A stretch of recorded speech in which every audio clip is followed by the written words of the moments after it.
Hello everybody, I'm the Jurassic Insider. Welcome back to a brand new episode of Jurassic World, the game. And this is a bit of a different video to what I normally do. And it's a bit of like a follow-up collaboration type thing, where I was watching a video by like some other content creator who does Jurassic World, the game. And he made a video where he basically was like, he kind of made a tutorial kind of, where he was like, oh, this is how to win every battle in Jurassic World, the game.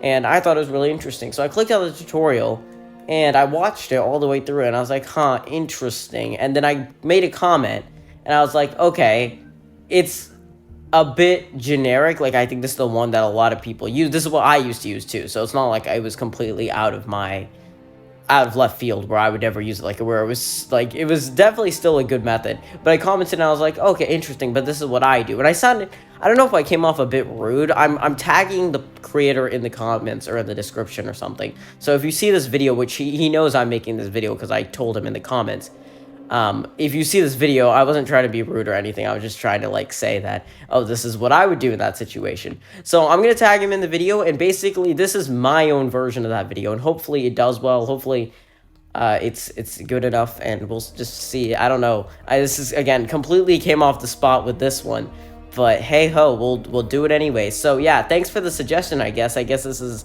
my little mini collab for you guys. So what I'm basically going to be showing today is my strategy for pre-based games. Pre-based games, by that I mean any game where you know what you're going to face. The battles where you know your opponent. So basically anything that's not PvP or Gyrosphere or something like that. This is basically my tutorial for anything like that. So what he does in the video, and I'm going to be using his method as well after this round to show you kind of what I do, because I do use that method sometimes every now and then, but there is a method that I do think is, in my opinion, better. It's a bit more risky, but the payoff is better. And the reason why is when it comes to Jurassic World, the game, especially if you're doing multiple events in a day, you want to basically save as many of your good creatures as possible. You don't want to use all your good creatures because, well, as soon as you do that, then you won't have enough to do it for, or to use good creatures for your other battles. So you want to like try to use the weakest creatures possible, but still win the event, of course. And sometimes that's hard. So basically what my method kind of does is, basically what I'm going to show you guys is this works. The best way this works is if you're facing not 3 different types of classes. That was kind of confusing. But basically on this battle, this is a good example of when I use this method. And if you guys have been following me on this channel for a while, you probably recognize it because I do use it pretty often. But basically, what's up with this method is you want to try to find a battle with not 3 different types of classes that you're fighting against. You want to find something like this, where 2 classes are the same and then there's 1 extra. Obviously, sometimes you get even better than that, which is where there's 3 creatures of the exact same class. That is the best case scenario, but that doesn't happen too often. Most of the time, this is the most often combination, where you find 2 creatures of the same rarity and then 1 extra one. See here, 2 herbivores, 1 amphibian. If I go here, like to some other event, this is an aquatic event, but this works for aquatics as well. And you can see 2 caves, 1 surface. Again, exactly what I said. This one's a bit different. That one's 3 different ones. That's the one where the method he uses in the video is a bit better. But basically, I don't want to spend too much time talking about that. So basically, what I do is I'm going to have a meat shield up front. Now, when people hear meat shield, the first thing they think is Tajungasaurus, right? But it's not what we're going to be doing, because Tajungasaurus won't get us that many hits. Instead, we're going to go for a weirdly strong meat shield, and I'm going to spend a little bit of buck normally, but normally I wouldn't have to, but just for the purposes of demonstration, we're going to. So I put in Taniklagris, which seems really strong comparatively, but the reason why we're doing this is because what we want to do is we want to bait out the Mastodontosaurus, because that's our biggest problem, because the Mastodontosaurus is the odd one out, and he can attack our carnivores. We're using carnivores to combat the herbivores. So we're going to put in Taniklagris, and the reason why is because he has a ton of health, but not so much health. He has enough health to survive Mastodontosaurus. Basically, what I like to do for the first creature, I do carnivores, and then selected by health. So I can either do T-Rex, I can do anybody Taniklagris or above. Oviraptor won't survive 1 hit from Mastodontosaurus, so it's a no-go. And T-Rex is just too strong because, again, we're using it as a meat shield. So then what we're going to do is we're going to assume that Mastodontosaurus will switch in, which most likely it will because it's got the advantage over the carnivore. Then we want to do a pterosaur, and This one is a bit more difficult. What I like to do is I like to do somebody with the most attack. See, Dimorphodon does a lot of attack. You can see I don't have great pterosaurs, but I'm going to go with Dimorphodon. Because Dimorphodon can probably kill Mastodontosaurus in 4 hits, which is exactly what we want. And then finally, we need a carnivore with just tons of ferocity. So for me, I'd say T-Rex Gen 2 could probably handle Iguanosuchus and Ankylosaurus Gen 2. Now, when you look at this at first, it looks awful. This looks so bad. Like, my team looks like they'd get their absolute butt kicked in this battle. And again, it is a bit more of a risk, and I might just completely regret this, and I could lose, and then I'll have to scrap the video, because that's kind of embarrassing. But let's see. No, it's not going to work like that. So what I'm going to show you, so as you can see, if I put Dejungasaurus here, I'd have to go for a reserve, which is, you know, fine, right? Because that's what it's supposed to do. But then my other 2 creatures would have to be much, much stronger. So what I'm going to do here is I can survive 2 hits from Iguanosuchus, and either way, I'm almost 90% positive he will switch. So I'm going to go for 1 reserve here. Okay? And I hope you guys do enjoy this tutorial, even if you're not the actual person. I forgot your name. I think it's FLEXGAMING or something of that sort. So as you can see, I predicted it right. He only has 1,317 attack. So he didn't go for it. Remember, he's spent one? Yeah, spent one. Trying to get the switch into Mastodontosaurus. So basically what this means is he has 1 in block or reserve. So we always want to think he has reserve. So what we want to do is he could have a maximum of 3. Now here I could go for 3 reserves or switch to Dimorphodon, but then Dimorphodon won't be able to do much, and then they'll switch into their herbivore. So we're going to do something really bizarre here. We're not going to go for 3 reserves. We're going to go for 2 blocks, 1 reserve, which sounds stupid. He did go for the block, so we could have gone for 1 extra reserve, but it's not a big deal. So he doesn't go for everything, so now he could have up to 5. So we could go for 4 blocks, but now we have enough to get a full A, and bam, the battle is set in place. And he continues to go for blocks, which is amazing. The one disadvantage of this is sometimes they'll go for less attacks, like he could have gone for 2 to kill me instead of 3. And also, while I'm building up action points, they're building up action points too, so you got to keep that in mind, but really, it's not that big of a deal. So now Dimorphodon, 1, 2, 3, 4 hits, kills it, 4 reserves. Because we don't need Dimorphodon anymore. We really don't, because it's going to die so easily. Ankylosaurus, my god. Ankylosaurus is going to be able to kill it in 1 hit. So we got to cross our fingers that he goes for everything, and he doesn't go for... That's actually not bad either. So what I think he's going to do is... This is another mini tip, I should say. They like to go for 2 blocks, 2 reserves. So I bet he's going to have... Oh, okay, never mind. That's even better, actually. He's going to go for... Okay, yeah. Usually they go for 2 blocks, 2 reserves, but that's okay. So this is actually really interesting. Normally they would just go for an all-out attack because they can easily kill me, but we are either getting lucky or unlucky. It depends on how you see it. I don't think it really affects it. If he goes for 4 here, which it seems like the way this works is if they keep going for 4 blocks, eventually they're going to go for 4 attacks. They usually won't build up reserves. So we'll see. He's going to attack soon enough, I have a feeling. So hold on, bear with me for a second. Yeah, there you go. See that? We could attack it here, and I think... What I'm going to actually do, and this is another kind, everything's working out perfectly, actually. I'm getting to show all my methods in one video. So what I'm going to do is I'm going to switch into T-Rex, do 1, 2, 3, and we don't really need to switch into Dimorphodon again, but see, Iguanosuchus, he's going to have about 400 attack, nerfed, which means he can kill me in 3 hits, not 2 hits. So we're going to go for 2 blocks, 2 reserves, Ankylosaurus Gen 2, honestly... As crazy it sounds, I think T-Rex Gen 2 was overkill. I think I could have gone for Spinoraptor in that case. So even though it seemed like we were outclassed, I think we could have done even better.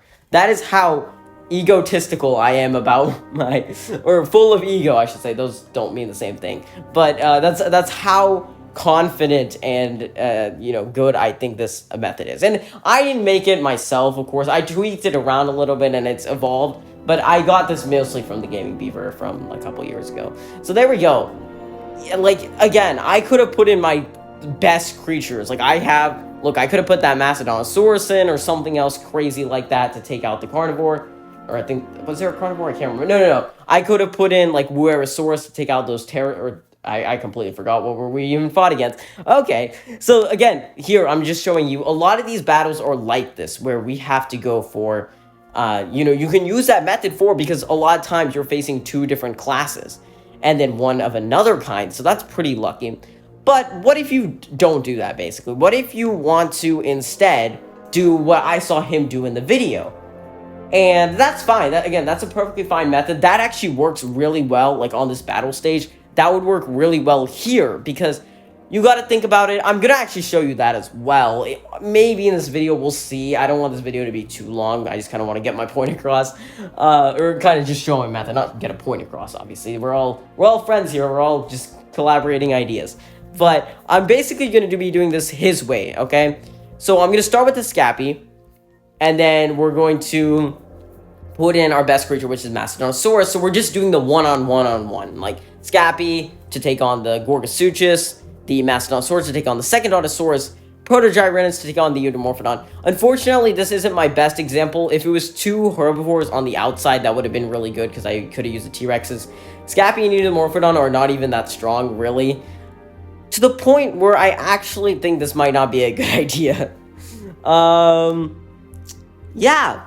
No, it's not a good idea, really, when you think about it, because the other method is just so much better in that scenario. So in this scenario, I'm going to use his method, right? Which, I use it quite often. Actually, you know what? I'm going to do something even better.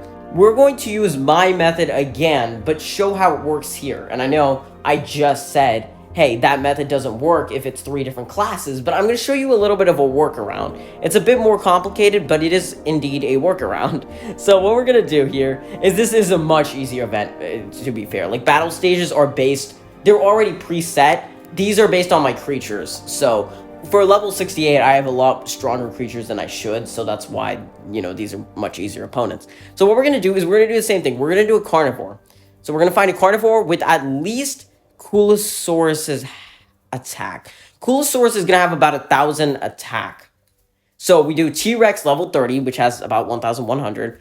So then Stegosaurus is going to switch into Coolosaurus, and then that's when we go for Eudomorphodon, who will definitely... Actually, that's overkill. Yeah, that's overkill for sure. Who can we go for? Can we go... I think we could go for a Zygangopterus, to be honest, to take out that Coolosaurus. That Coolosaurus is not a problem. And then after that, we'll just have Shunosaurus and Indominus Rex left. But of course, they're 2 different classes, so what a dilemma. What do we do? Well, we can actually go for 2 things. We can either go for a carnivore, or we can go for an amphibian. We can't go for a herbivore or a pterosaur, because they are going to get debuffed, or not buffed, nerfed by one of them. So it's really up to us if we want to go for an amphibian or a carnivore. I think, honestly, I'm going to do that. I'm doing T-Rex, or... Do you want to do Spinoraptor? That sounds like a really bad idea. I'm doing Spinoraptor. Holy heck, this is a super underpowered team. But I'm going to show you. I think it can work. So we're going to go for a reserve, because I know I can't die in 2 hits to Shunosaurus, and he won't go for it anyways. He's going to switch. Okay, never mind. You proved me wrong, buddy. Okay, so now this is where you got to think. Why is he doing this? I think the reason why he's not switching is because he's getting reserves for Coolosaurus.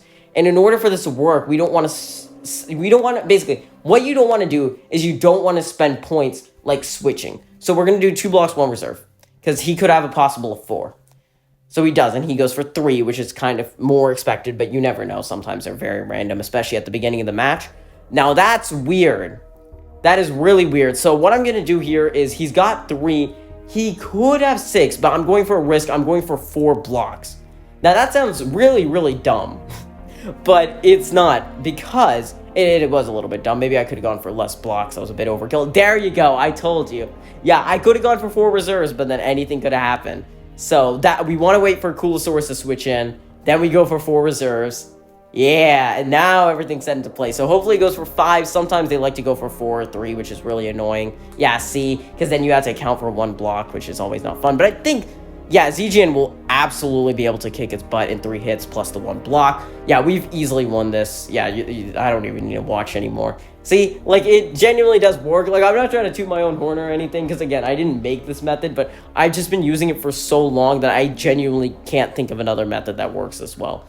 I mean, sometimes it doesn't always, like, go well. Like, if that guy went for 1 attack and killed me, it would have been bad, because then he could have had 3 blocks, but he's not going to do that. I think... if Spinosaurus can kill, or Spinoraptor can kill it in 2 hits, it does. This thing is so good. Okay, 3 hits will kill it, plus the 1 block. Indominus probably can kill us in 2 hits. So because he could have up to 5, I'm gonna go for, oh, okay, this was interesting. He's gonna have 5, and I think he can kill, okay. So maybe, hold on. Hopefully I don't regret this, because this Indominus is looking real mean. He looks like he wants to have me for dinner. So let's not have that happen. Go, there you go. He goes for attack. They like to go for attack a lot now. At the end, if they're just by themselves, they get really desperate, basically, and we can just destroy. I told you Spider-Raptor could do it, buddy. I told you, he's not even really that strong. I got that, like, episode 75 or something, and he's able to do this just to battle, like, 300 episodes later. So that's awesome. So yeah, so I didn't get to demonstrate his method, but I think it's fine. That's a legendary unlock, though, so that's pretty awesome. That's great. Yeah, don't need any more of those. I have too many. But anywho, is there anything else? Should I mean, I can show off his method here, but it's a bit, yeah, I actually think I might lose if I do that here, because these guys have, like, loads of health. It's not worth it. Like, in this battle, if I were to do this in that regular way, I'd just be using so many creatures. Like, again, your method is really solid. If you're still watching up to this point of the video, or if you even found it, like, your method is really solid. It's really not bad. It's just that I feel like in this game, like, especially, like, if you're not super high leveled, which he was in that account, he had, like, max hybrids, which I guess that maybe puts him in a different situation, I don't know. But I feel like, especially at my level, it's really important to just save as many creatures, and I do all the events, basically, that I possibly can. So it's just important to me. But otherwise, I think I'm just gonna wrap it up here. That's kind of all I wanted to do. But fun video, I enjoyed it. Hope you enjoyed it as well, especially regardless of who you were, if you were the person who actually made the video. Thank you so much for that. That was really, that gave me a nice video idea, and I'm glad I did it. And yeah, awesome. If you weren't that person, and again, I forgot your name, I'm sorry.